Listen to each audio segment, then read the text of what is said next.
ये समाजवादी पार्टी के राष्ट्रीय अध्यक्ष श्री अखिलेश यादव जी 19 अप्रैल को यहाँ आ रहे हैं। मैं उनको धन्यवाद देता हूँ और मैं आश्वस्त हूँ कि उनके आने से कार्यकर्ताओं में एक नई ऊर्जा का संचार होगा, एक नया जज्बा पैदा होगा। जहाँ तक निर्णय का सवाल है, मैं समाजवादी पार्टी का अदना सा कार्यकर्ता हूँ। निर्णय पार्टी की मीटिंगों में लिए जाते हैं, निर्णय व्यक्तिगत रूप से नहीं लिए जाते। तो पार्टी के राष्ट्रीय अध्यक्ष जी से मिलकर के बातचीत करके आगे की रणनीति क्या हो सकती है तभी हम तय कर सकते हैं।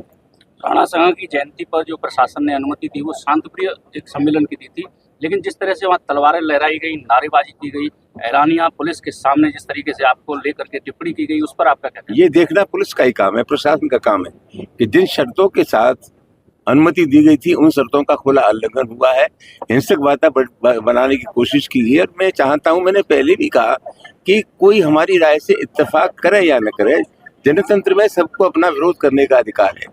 जहाँ तक विचारों के अभिव्यक्ति का सवाल है, दुनिया में कोई व्यक्ति या कोई विचार अपने आप में पूर्ण नहीं है।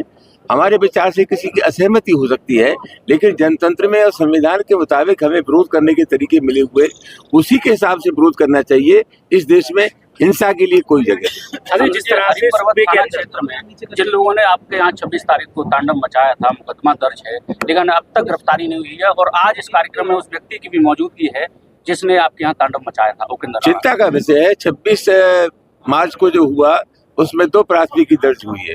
एक पुलिस के लोग पिटे, वो प्राथमिकी दर्ज हुई है। एक हमारे पुत्र रणजीत सुमन ने मुकदमा लगाया था, वो दर्ज हुआ है। मैं अपेक्षा करता हूँ कि दोनों ही तहरीरों पर जो मुकदमे लिखे गए उसमें प्रभावी कार्रवाई करनी चाहिए। और जैसा कि मैंने पहले कहा कि अगर प्रशासन कार्रवाई नहीं करता है तो समाजवादी बैठ करके इस मामले में भविष्य की रणनीति तैयार करेंगे। जिस तरह से 2 तस्वीरें सामने आ रही है कि पूरे यूपी में 2 भाग कर दिए, दलित वर्सेस ठाकुर, तो क्या लगता है ये सब सत्ताधारी की फरमाइश है या फिर कुछ और? ये बेकार की बात है। ये हमारी लड़ाई एक जहनीत से, मानसिकता से है। ये वो लोग हैं जो नहीं चाहते कि लोगों को समान दर्जा दिया जाए। ये वो लोग हैं जो अखिलेश यादव जी के मुख्यमंत्री न रहने के बाद उनके मकान की सफाई कराते हैं गंगा जल से। ये वही लोग हैं जिन्होंने राजस्थान के प्रतिपक्ष के नेता को, जो मंदिर में गया तो उसकी धुलाई की। ये वही लोग हैं जो जातिगत जनगणना के खिलाफ हैं। ये वही लोग हैं जो मुसलमानों की नीयत पर शक करते हैं। तो लड़ाई एक विचार से है। और कुछ लोग जो सामंतवादी लोग हैं, जो यथावत स्थिति चाहते हैं पहले की तरह, वो हमारे देश में नहीं चल सकता। तो ये लड़ाई पीडीए की है और मैं समझता हूँ उसको उतनी गंभीरता से हम ले रहे हैं। सांसद जी, आप समाजवादी आंदोलन के एक पुराने नेता हैं। मुलायम सिंह यादव के हल्ला बोल से समाजवादी पार्टी को जाना जाता था, लेकिन क्या समाजवादी पार्टी की ये चुप्पी कुछ अलग मैसेज देना चाहती है? क्या कारण? नेताजी हमारे बीच में नहीं है, लेकिन मुझे खुशी है कि नेताजी के जाने के बाद बहुत ही मजबूती के साथ श्री अखिलेश यादव पार्टी का नेतृत्व कर रहे हैं। और जैसा कि मैंने पहले आपसे कहा, मैं एक व्यक्ति हूँ, समाजवादी पार्टी का कार्यकर्ता हूँ।